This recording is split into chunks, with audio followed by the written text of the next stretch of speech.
çatıldım. Hele bu akşamın sabahı olsun.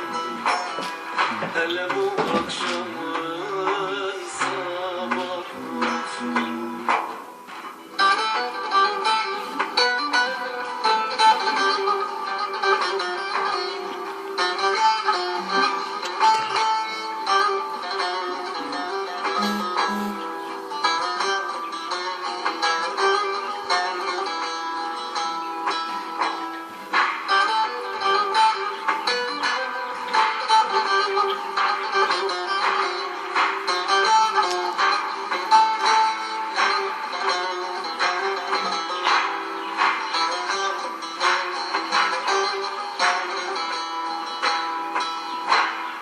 Küfür bilmez idim, küfür ettirdim.